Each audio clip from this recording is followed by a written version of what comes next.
गणेश चतुर्थी हिंदुओं का एक प्रमुख त्योहार है। यह त्योहार भारत के विभिन्न भागों में मनाया जाता है, किंतु महाराष्ट्र कर्नाटक में बड़ी धूमधाम से मनाया जाता है। पुराणों के अनुसार इसी दिन गणेश का जन्म हुआ था।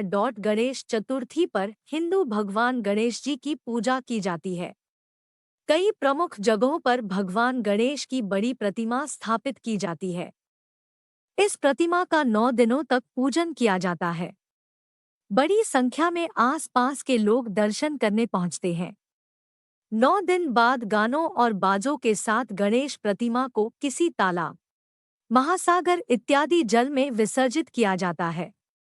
गणेश जी को लंबोदर के नाम से भी जाना जाता है। शिवपुराण में भाद्रपद मास के कृष्ण पक्ष की चतुर्थी को मंगलमूर्ति गणेश की अवतरण तिथि बताया गया है, जबकि गणेश पुराण के मत से यह गणेशावतार भाद्रपद शुक्ल चतुर्थी को हुआ था। गणपति गणपति संस्कृत कोशानुसार गण अर्थात पवित्रक, पति अर्थात स्वामी, गणपति अर्थात पवित्रकों के स्वामी। गणेश का अर्थ होता है गणों का ईश और आदि का अर्थ होता है सबसे पुराना यानी सनातनी। कथा शिवपुराण के अंतर्गत रुद्र संहिता के चतुर्थ कुमार खंड में यह वर्णन है कि माता पार्वती ने स्नान करने से पूर्व अपनी मैल से एक बालक को उत्पन्न करके उसे अपना द्वारपाल बना दिया। शिवजी ने जब प्रवेश करना चाहा तब बालक ने उन्हें रोक दिया।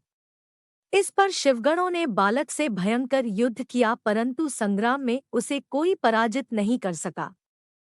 अंततोगत्वा भगवान शंकर ने क्रोधित होकर अपने त्रिशूल से उस बालक का सिर काट दिया। इससे भगवती शिवा क्रुद्ध हो उठीं और उन्होंने प्रलय करने की ठान ली। भयभीत देवताओं ने देवर्षि नारद की सलाह पर जगदम्बा की स्तुति करके उन्हें शांत किया। शिवजी के निर्देश पर विष्णुजी उत्तर दिशा में सबसे पहले मिले जीव हाथी का सिर काटकर ले आए।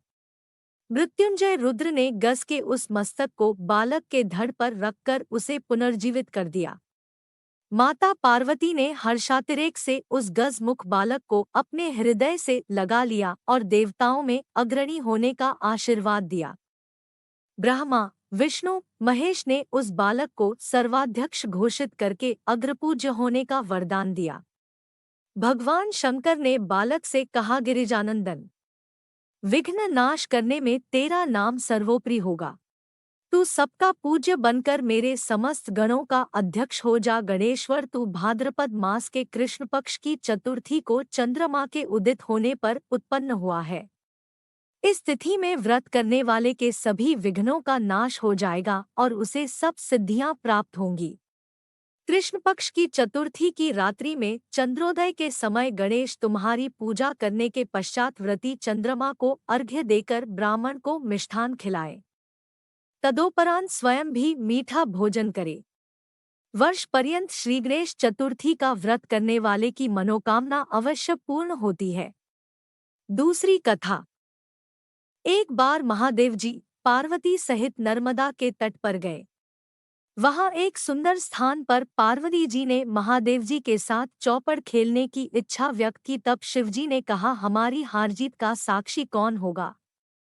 पार्वती ने तत्काल वहां की घास के तिनके बटोरकर एक पुतला बनाया और उसमें प्राण प्रतिष्ठा करके उससे कहा, बेटा, हम चौपड़ खेलना चाहते हैं, किंतु यहाँ हार-जीत का साक्षी कोई नहीं है। आता खेल के अंत में तुम हमारी हार-जीत के साक्षी होकर बताना कि हम में से जीता कौन, हारा। खेल आरंभ हुआ।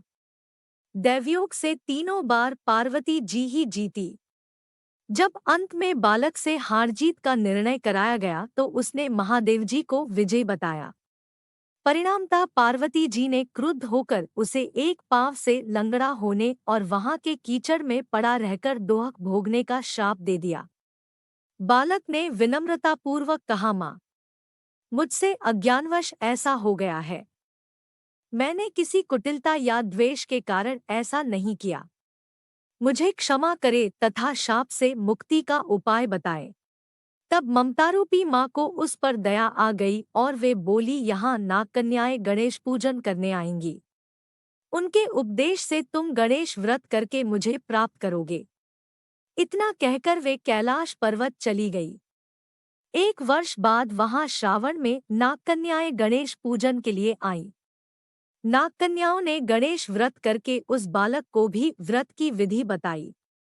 तत्पश्चात बालक ने 12 दिन तक श्री गणेश जी का व्रत किया। तब गणेश जी ने उसे दर्शन देकर कहा, मैं तुम्हारे व्रत से प्रसन्न हूँ, मनोवांछित वर मांगो। बालक बोला, भगवन, मेरे पाँव में इतनी शक्ति दे दो कि मैं कैलाश पर्वत पर अपने माता पिता के पास पहुंच सकूं और वे मुझ पर प्रसन्न हो जाए। गणेश जी तथास्तु कहकर अंतर्धान हो गए। बालक भगवान शिव के चरणों में पहुंच गया। शिवजी ने उससे वहां तक पहुंचने के साधन के बारे में पूछा। तब बालक ने सारी कथा शिवजी को सुना दी। उधर उसी दिन से अप्रसन्न होकर पार्वती शिवजी से भी विमुख हो गई थी। तदुपरांत भगवान शंकर ने भी बालक की तरह 21 दिन पर्यंत श्रीगणेश का व्रत किया, जिसके प्रभाव से पार्वती के मन में स्वयं महादेव जी से मिलने की इच्छा जागृत हुई। वे शीघ्र ही कैलाश पर्वत पर आ पहुंची। वहां पहुंचकर पार्वती जी ने शिवजी से पूछा, भगवन, आपने ऐसा कौन सा उपाय किया जिसके फलस्वरूप मैं आपके पास भागी भागी आ गई हूँ। शिवजी ने गणेश व्रत का इतिहास उनसे कह दिया। तब पार्वती जी ने अपने पुत्र कार्तिकेय से मिलने की इच्छा से 21 दिन पर्यंत 21 से 21 की संख्या में दूर्वा, पुष्प तथा लड्डुओं से गणेश जी का पूजन किया। 21वें दिन कार्तिकेय स्वयं ही पार्वती जी से आ मिले। उन्होंने भी मां के मुख से इस व्रत का महात्म्य सुनकर व्रत किया। कार्तिकेय ने यही व्रत विश्वामित्र जी को बताया। विश्वामित्र जी ने व्रत करके गणेश जी से जन्म से मुक्त होकर ब्रह्मऋषि होने का वर मांगा। गणेश जी ने उनकी मनोकामना पूर्ण की। ऐसे हैं श्री गणेश जी जो सबकी कामनाएं पूर्ण करते हैं। तीसरी कथा। एक बार महादेव जी स्नान करने के लिए भोगावती गए। उनके जाने के पश्चात पार्वती ने अपने तन के मैल से एक पुतला बनाया और उसका नाम गणेश रखा। पार्वती ने उससे कहा, हे पुत्र, तुम एक मुग्दल लेकर द्वार पर बैठ जाओ। मैं भीतर जाकर स्नान कर रही हूँ। जब तक मैं स्नान न कर लूँ तब तक तुम किसी भी पुरुष को भीतर मत आने देना। भोगावती में स्नान करने के बाद जब भगवान शिवजी आए तो गणेश जी ने उन्हें द्वार पर रोक लिया। इसे शिवजी ने अपना अपमान समझा और क्रोधित होकर उनका सिर धड़ से अलग करके भीतर चले गए। पार्वती ने उन्हें नाराज देखकर समझा कि भोजन में विलंब होने के कारण महादेव जी नाराज हैं। इसलिए उन्होंने तत्काल 2 थालियों में भोजन परोसकर शिवजी को बुलाया। तब दूसरा थाल देकर तनिक आश्चर्यचकित होकर शिवजी ने पूछा, यह दूसरा थाल किसके लिए है? पार्वती जी बोली, पुत्र गणेश के लिए है, जो बाहर द्वार पर पहरा दे रहा है। यह सुनकर शिवजी और अधिक आश्चर्यचकित हुए। तुम्हारा पुत्र पहरा दे रहा है? हाँ नाथ। क्या आपने उसे देखा नहीं?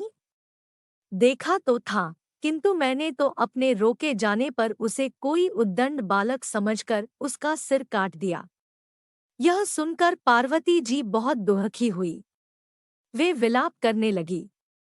तब पार्वती जी को प्रसन्न करने के लिए भगवान शिव ने एक हाथी के बच्चे का सिर काटकर बालक के धड़ से जोड़ दिया। पार्वती जी इस प्रकार पुत्र गणेश को पाकर बहुत प्रसन्न हुई। उन्होंने पति तथा पुत्र को प्रीतिपूर्वक भोजन कराकर बाद में स्वयं भोजन किया। यह घटना भाद्रपद शुक्ल चतुर्थी को हुई थी। इसीलिए यह तिथि पुण्य पर्व के रूप में मनाई जाती है।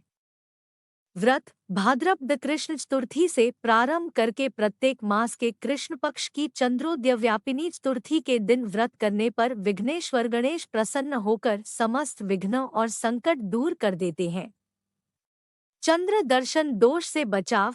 प्रत्येक शुक्ल पक्ष चतुर्थी को चंद्र दर्शन के पश्चात व्रती को आहार लेने का निर्देश है, इसके पूर्व नहीं। किंतु भाद्रपद शुक्ल पक्ष की चतुर्थी को रात्रि में चंद्र दर्शन चंद्रमा देखने को निषिद्ध किया गया है।